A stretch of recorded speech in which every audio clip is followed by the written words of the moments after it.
Hello, everyone. We are here with episode number 7, I think.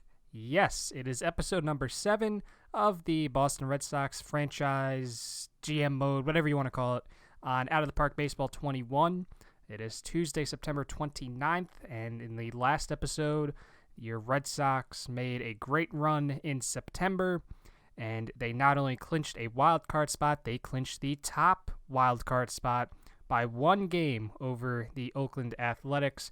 So Boston and Oakland, your wild card teams here in 2020. Red Sox finished 94-68, way above anything I expected from this team going into the season. As you all know, I definitely did not expect to go 500, let alone go 94-68 and make the playoffs. Of course, the Yankees won our division at 101-61, so we were 7 games back, but your Red Sox performed very well when it mattered. Our trade deadline pickups proved to be prudent as we got a lot of contributions from guys like John Duplantier and Devin Smeltzer and even Freddie Galvis. Maybe he didn't do a ton with the bat, although he did better than he had done in Cincinnati, but he provided that leadership as the team captain that I had been looking for all season long, which was very, very huge. So I realized I did not talk about how Jeter Downs did in the last episode, so I want to just see how he did. So in his first taste of major league action, not very good, but I'm not really too concerned. He'll be fine. He hit to a 644 OPS, but it was only 100 plate appearances. There was only 24 games. He was still a positive win player at 0.4, which would lead me to believe that he was good defensively, which is mainly why I called him up. If you remember, I said that I was going to call him up just to play solid in the field, and it looks like he did that, which is good. So before we get into it, a couple things. The tutorials are coming. Don't think that I forgot. I'm in the process of doing them right now. I just want to have all of them done before I release them. I have been writing scripts because for these types of videos that I'm doing right now, obviously it's all improv. I just say stuff as I'm playing the game, but for these tutorials, I kind of wanted to map it out a little better. That way, I can try to explain it in a way that will be easy to understand for hopefully everyone. I don't want to miss anything, so they are coming. Don't worry, I have not forgotten about them. I know I've seen a couple comments asking for tutorials, and don't you worry, they are on the way, so stay tuned. And also, I don't really know, speaking about mapping out, I don't know what the layout of this episode will be. I don't know if we're going to do 2 playoff rounds. I don't know if we'll do 1 in the off season. I don't know if we'll do just the wild card game. I guess it'll depend on how long everything takes. So we will just have to play it by ear, wait and see, but it will be a home game against the Oakland Athletics. Of course, it does kind of stink a little bit because we're obviously without 2 of our top 6 batters in the lineup. Xander Bogaerts had a fractured hand. He's out for 1 week, so he could maybe come back if we make the ALDS, but we will have to wait and see. We have to win this game first to even start thinking about that. And then obviously Benintendi out for 7 months, so he might miss the start of next season, potentially, which would be definitely a little upsetting, but we're going to have to make do. Obviously, Christian Vasquez, I say obviously a lot because I need to stop doing that. I listen to these videos when I am done recording and exporting them, and I seem to say some words more than others, so I'm going to work on that, don't worry. But Christian Vasquez seemed to kind of thrive in that number 5 spot. He hit some big home runs down the stretch, and it seems like he had a very good season offensively. He was a 3.5 win player, which is good. And remember, if we take a look at his contract, it's pretty reasonable for the next 2 seasons. We'll pay him $6.25 million in 2021 and a team option for $7 million, which I think I will pick up. I know we drafted Drew Romo, but perhaps 2022 will be the final year of Christian Vasquez, and then we'll give Drew Romo the reins if he's ready. I don't know. We'll have to wait and see. But I figured it would be smart to kind of take a look at the Athletics before we hop into here. So let's go take a look at how Oakland did this year. 93-69. Of course, we can thank our friends in Anaheim, the Los Angeles Angels, for downing the Oakland Athletics in the final game of the season. that let us get that number 1 spot for the AL wildcard race. So we will take a look here. They were not very good offensively. It seems like their pitching definitely carried them. 10th in runs scored, but first in runs against, first in starters ERA, 4th in bullpen ERA, 5th in pitching WAR. They were very good defensively. A 3rd in defensive efficiency, 2nd in zone rating, 2nd in errors. And then offensively, it looks like they weren't too great. 9th in OBP, 8th in OPS, 6th in batting WAR, which I guess isn't awful. Of course, this is for the American League, but we'll take a look here. It seems like Matt Olson was their big bat this year. Let's take a look at how he did. Left-hander, OPS 925. He was close to a 6-win player. 42 home runs, 118 RBI. He did strike out close to 200 times, but that's going to happen with a guy like Matt Olson. He was definitely one of their better bats. And then right behind him, the other Matt Chapman, OPS at 866, but he was close to a 7-win player, obviously with his defense. I imagine, might be, in real life, he might be in the MVP race with a performance like this as a 7-win player. I don't think he'll be in it in this game, but we will see. He also hit 44 home runs. Well, he might be. In that case, 113 RBI, 183 strikeouts to 52 walks. Marcus Semien, who was in the AL MVP race last year in real life in 2019 as a 6-win player, 778 OPS, so he definitely dropped off offensively from last season, but he was still a 4-win player, 24 home runs, 75 RBI. You can't be too upset with that production at shortstop. Ramon Laureano, he did okay. He definitely dropped off as well. He was only a 1-win player this year and much more plate appearances.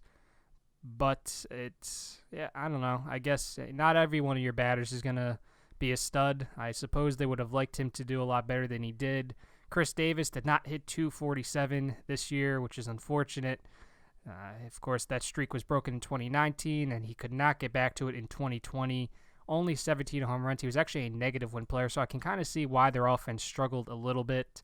Tony Kemp seems like he did okay, but their main strength was their pitching staff, and this bullpen definitely does look pretty intimidating. And this top 3 of Luzardo, Puck, and Montes, I feel like it could probably stand up against most teams in the postseason here in 2020. They've definitely built a nice pitching staff, so it'll be tough. But if we can get by Oakland, we'll see what we can do. But no reason to keep talking. Let's get into this wild card game. And by the way, I looked back, not at the Angels, but I learned that in the Marlins series, it took us 10 years to make the playoffs. So we are already ahead of that. We are already better than that. It took us the entire 10 years to just make the playoffs. So we're here. We made it year number 1. I think this is the first time this has happened in an OOTP series where we made the playoffs year 1, which is nice.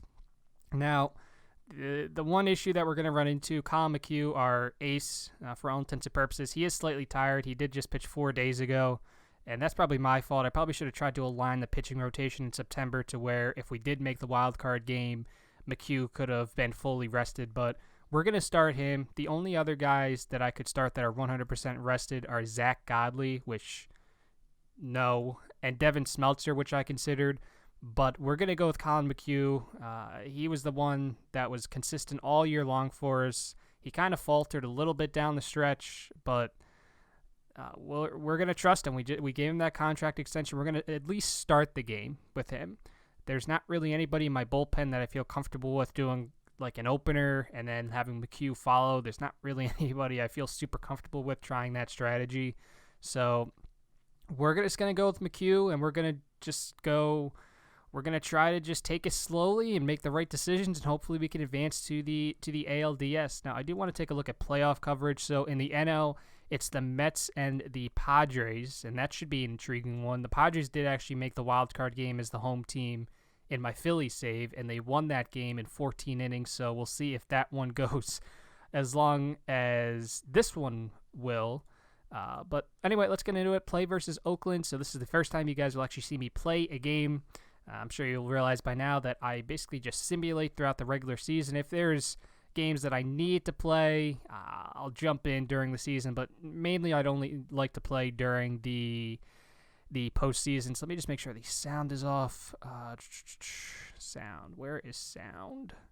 Game sound disabled. That's good, because if it wasn't, then you wouldn't be able to hear me. One of the cool things this year is that you can kind of change your camera views, your camera angles, which is pretty cool. I'm fine with what it is default, so I'm not going to do that. But if you want to, you have a lot of options to change what camera view you kind of want, and you can save it. That way it's always there. So yeah, if you want to change your camera angles when you play the game, you have all the power to do that. But we'll take a look at the Oakland's lineup. So Laureano, Semi, and Olsen, Chapman, Murphy, Davis, Piscotty, Kemp, Pinder, and Luzardo will be their starter this year. He has a 13.50 ERA against us. I have to imagine that was probably only one start.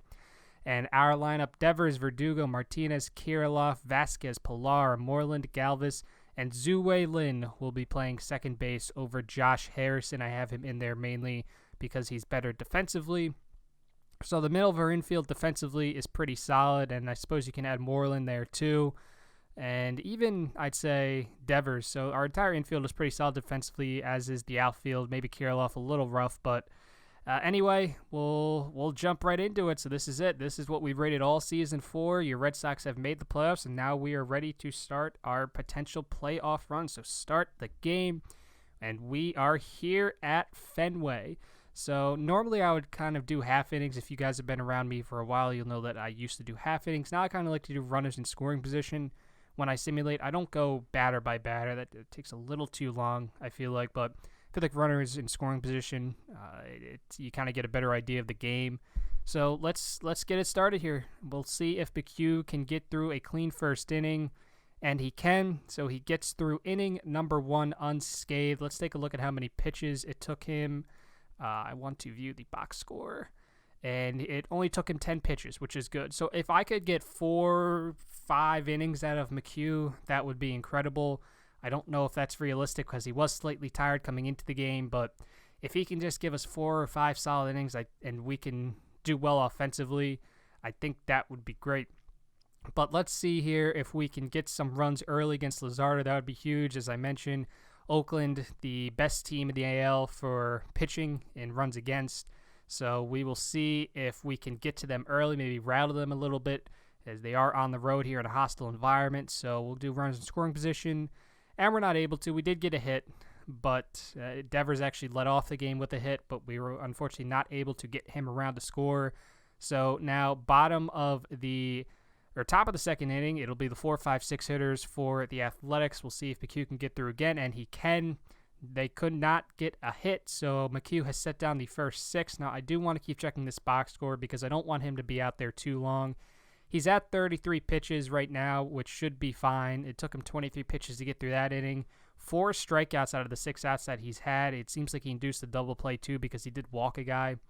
But now we have Vasquez, Pilar, and Moreland. Let's see if we can get some offense going here. A run would be great. So until runs in scoring position. And there we go. Moreland is on second base. It's a 1-1 count with 2 outs to our captain, Freddie Galvis. And now I will go pitch by pitch. So 1 and 2. Here's Freddie Galvis. And here is the pitch from Luzardo.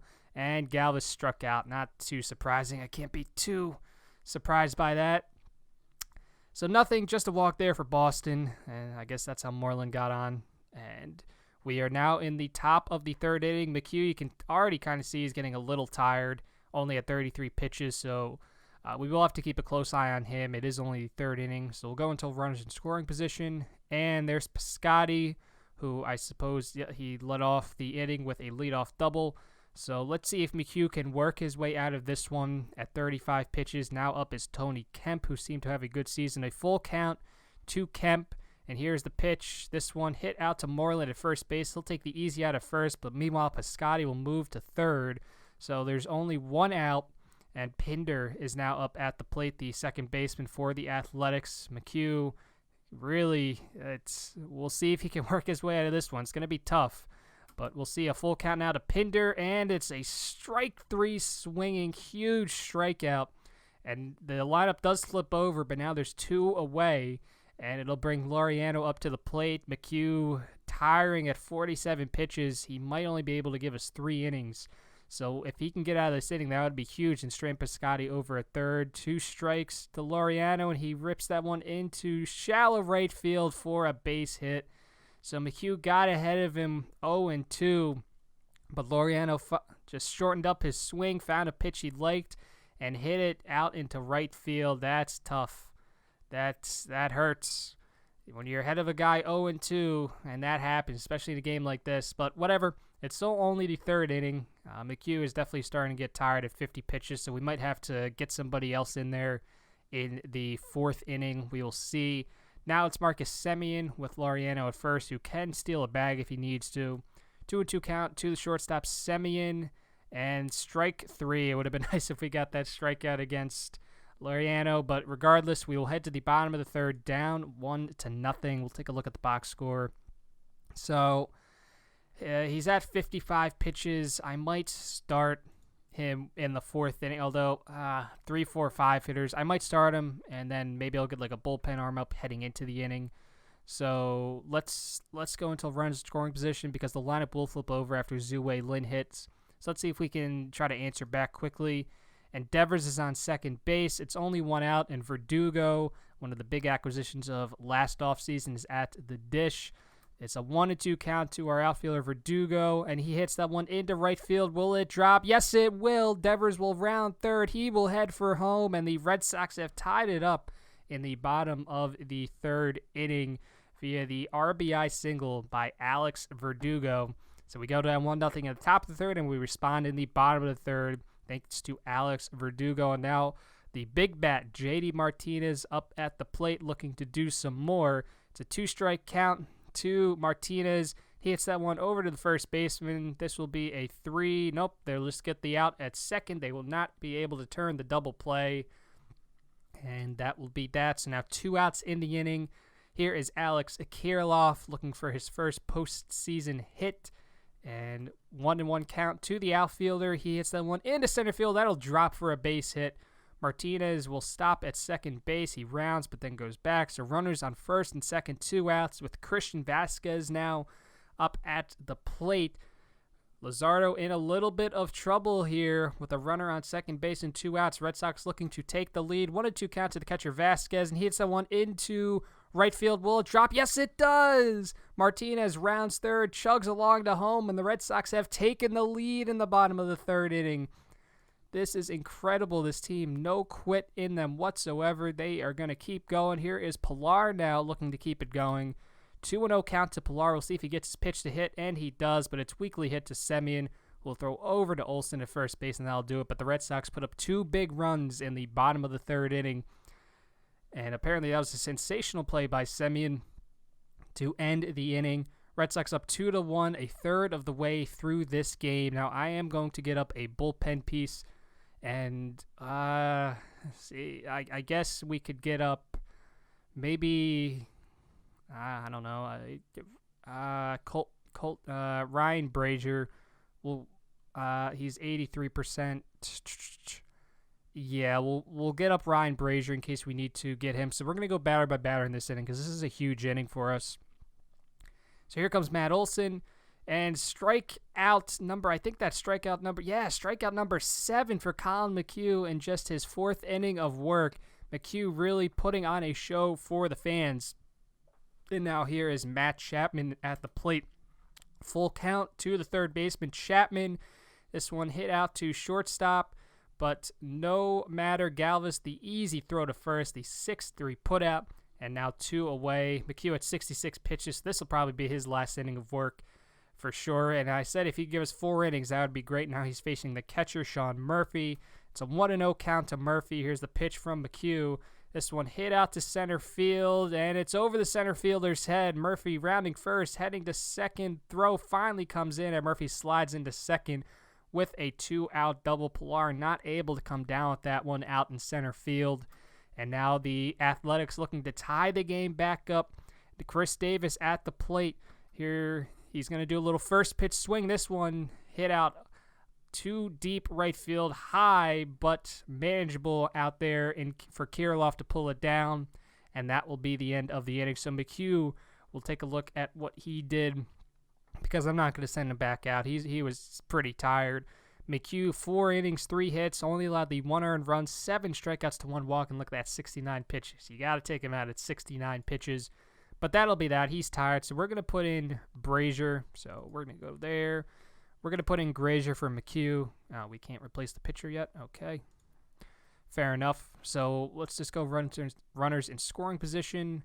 And this is incredible. So with 2 outs, we have runners at first and second. Verdugo at the plate. Can he do his magic again?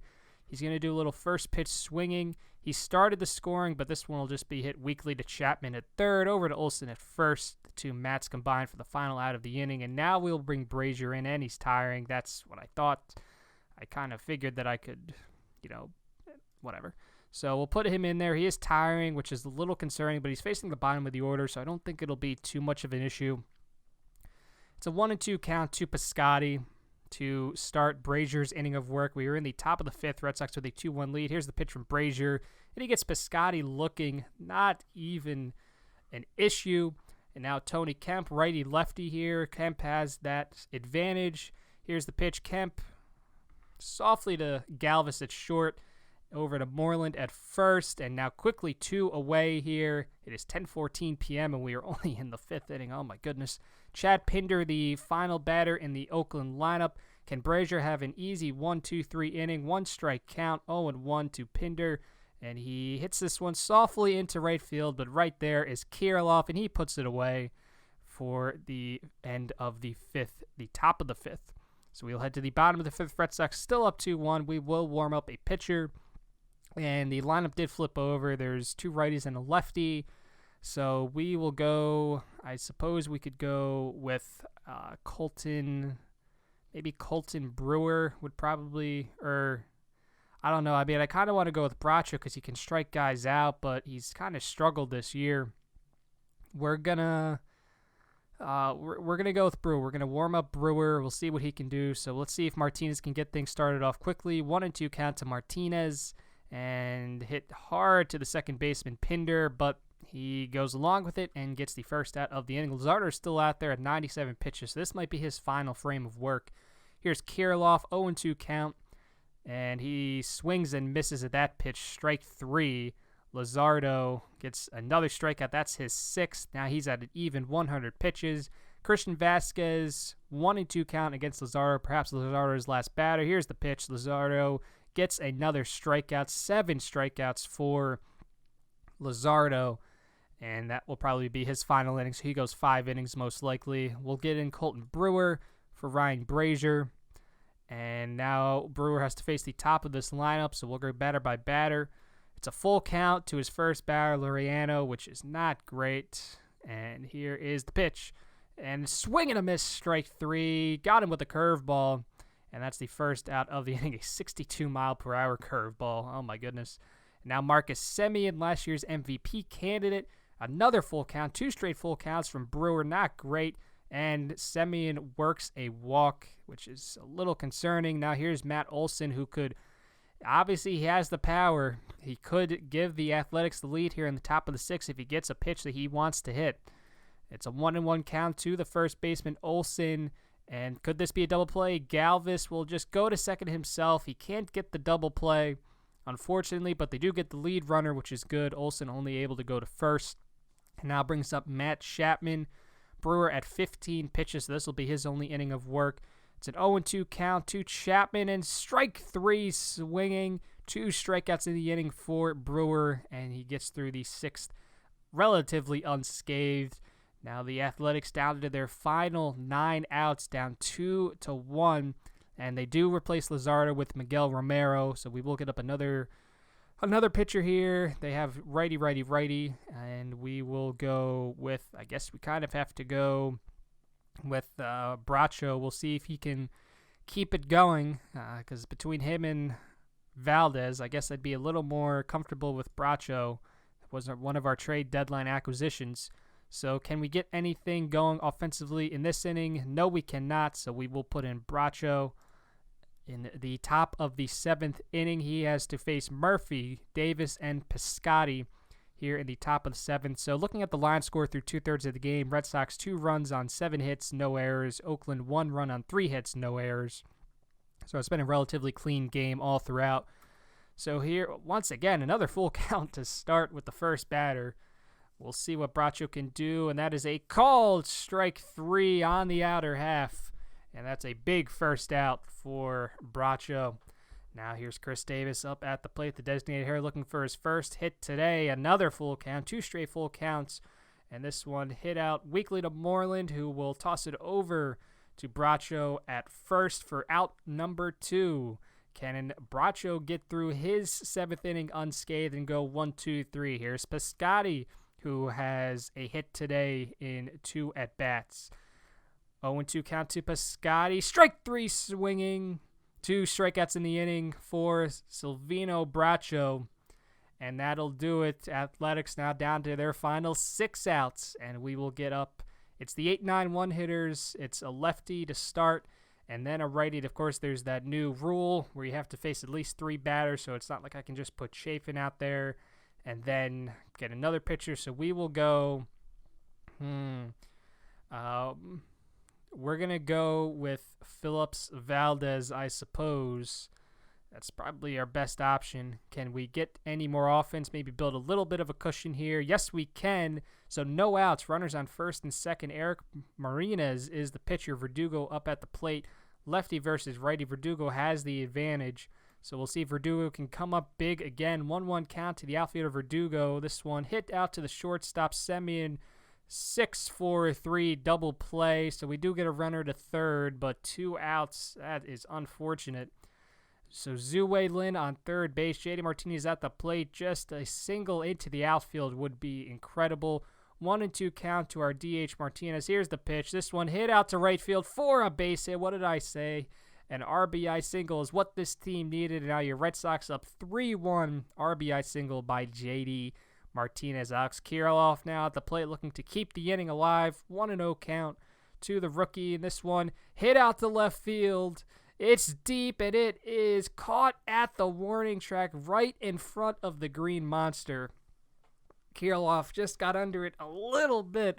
Oh, you know he wants that one back, but we do get an insurance run. It's now 3-1 heading into the 8th inning, and we'll put in Phillips Valdez.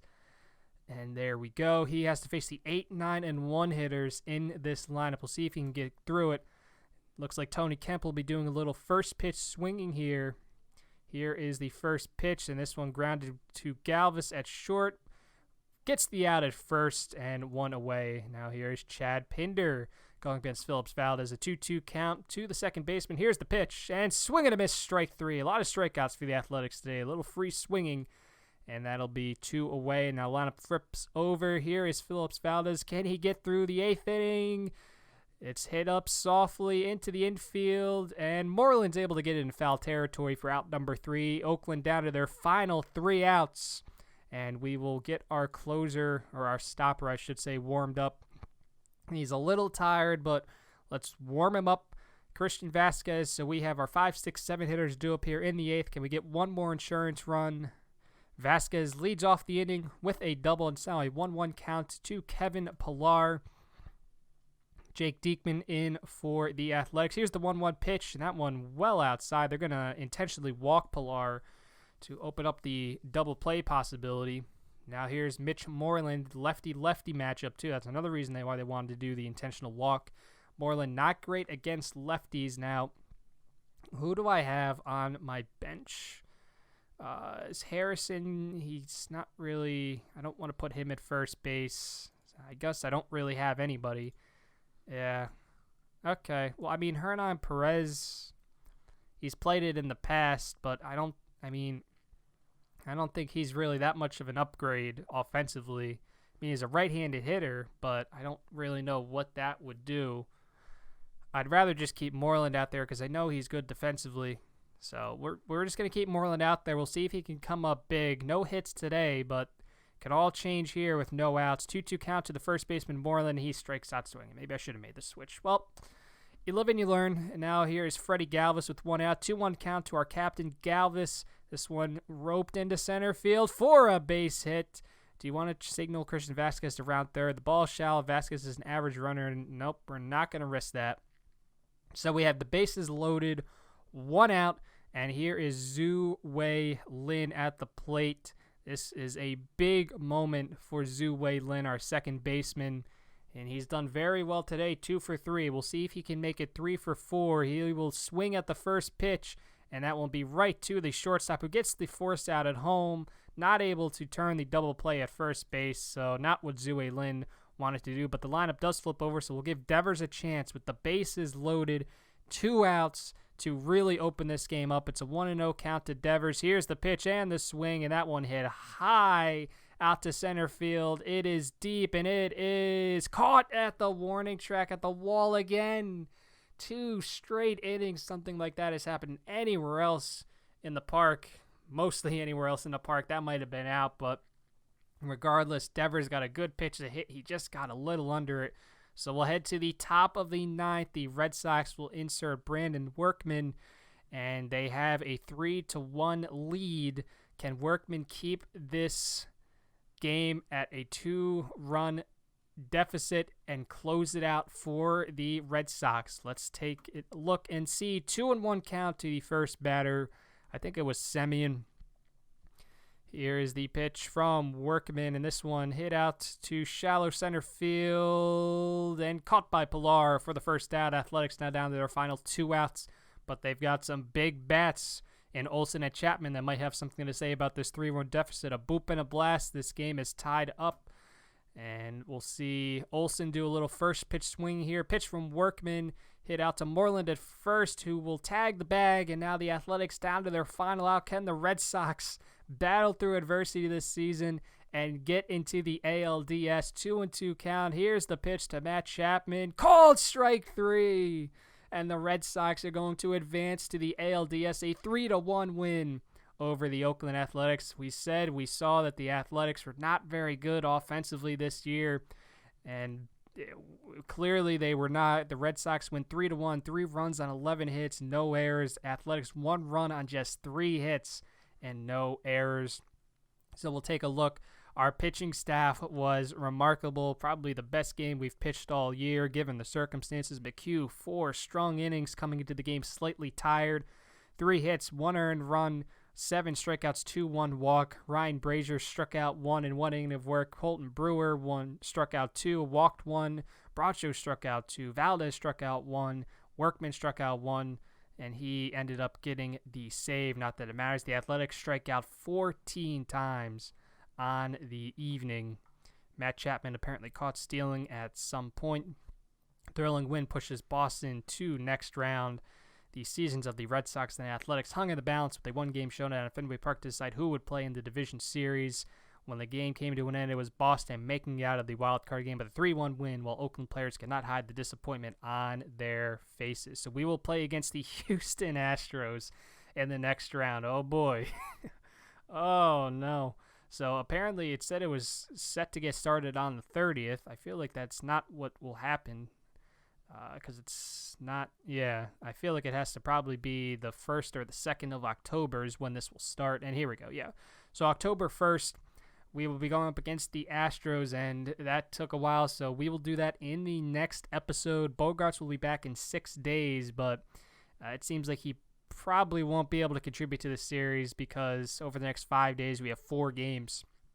So it seems like we'll have to win the series to get Bogarts back in the lineup for the ALCS. But thank you for watching episode number 7. We will be back soon with episode number 8, which will be the ALDS against the Houston Astros. So taking a look at let's just take a look here. So the Mets won the wild card game against the Padres 7-2.